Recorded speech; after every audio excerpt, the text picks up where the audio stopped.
So if you don't want to be spoiled, and you don't want the story spoiled for you, now would be a great time to put your fingers in your ears, like this, and you go, la, la, la, la. You just wait, and I will give you the thumbs up when I'm done spoiling the story for you, okay? Let's go.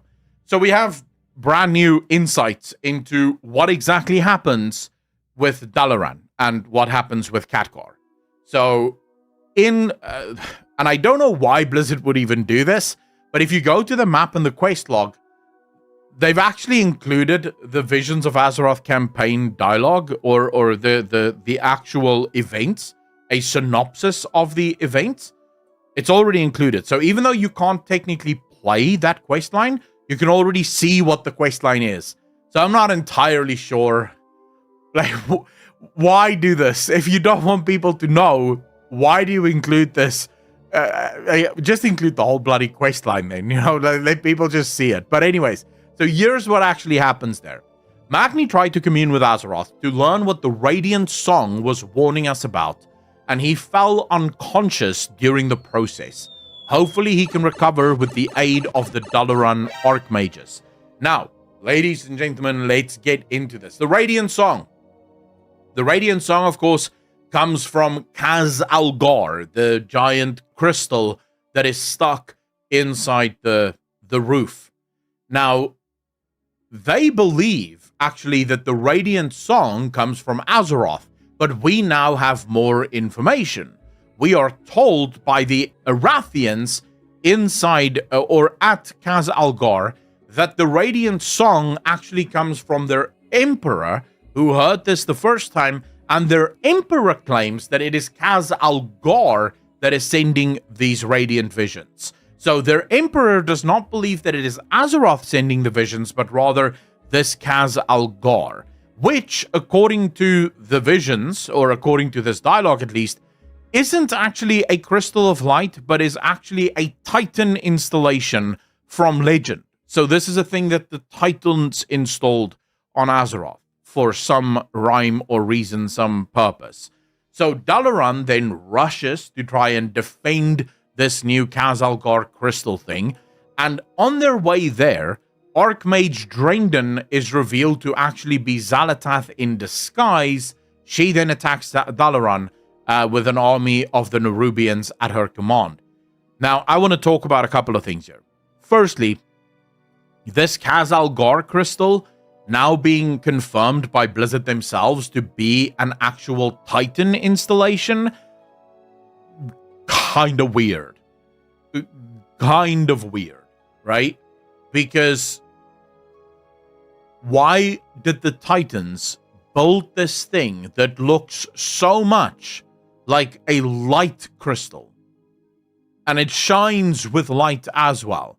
This suggests that there's some wild stuff going on around Khadgar, and maybe there's even more to this idea of Xal'atath searching this crystal than we previously thought. Because I thought Xal'atath wanted this crystal to absorb whatever power turned the crystal shadow for the first time. Because remember, the crystal was all light, just shining light the whole time. It was never night inside the cavern. Everyone was awake the whole time. There was no sleeping. Because 24 hours a day, the light in the crystal shines. So then suddenly Sargeras comes and he says, right, night, night. And he punches Azeroth with his sword. He wasn't trying to hurt her. He just wanted to give a love punch, but the sword went a little deep. Then suddenly the crystal goes, fuck! And the crystal starts going purple. That's nice. Nighttime. It's like a nightlight. So now all of a sudden everyone in the cavern can sleep a little because the crystal goes purple. And then the crystal goes light. And it sort of makes like an actual night-day cycle. Everyone should actually be thanking Sargeras for this. He did do a public service, but as you know, public servants never get the love that they require. And so Sargeras is thrown into prison for his work of actually giving the people that live under Azeroth some night and day cycles. But instead, the crystal is now shining void and light at the same time. Xal'atath goes, fuck it. I liked it when it was just all light and shit. I'm going to go get that. But what if there's more to that story? What if that's not the only reason? Because if this is in fact a Titan installation, what do we know of the Titan installations on Azeroth? There are two types of Titan installations on Azeroth. There are the Forges, And then there are the prisons. Those are the two things that the Titans build on Azeroth. Forges, and we don't know what those forges do, but they do stuff, apparently. And we have prisons. So that becomes a giant question. What if there is something imprisoned within that Titan installation, and the Sword of Sargeras isn't the thing that turned the crystal purple, but it is actually the thing that awakened the creature within that crystal? So Sargeras' sword literally awakened whatever lies hidden within that crystal.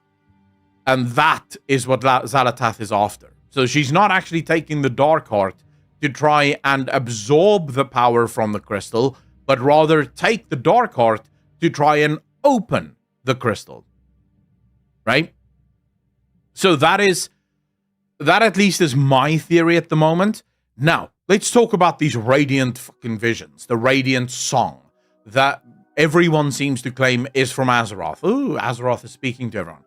Magni, when he finally tries to speak to Azeroth and gets a Radiant song, what happens to Magni? He passes out.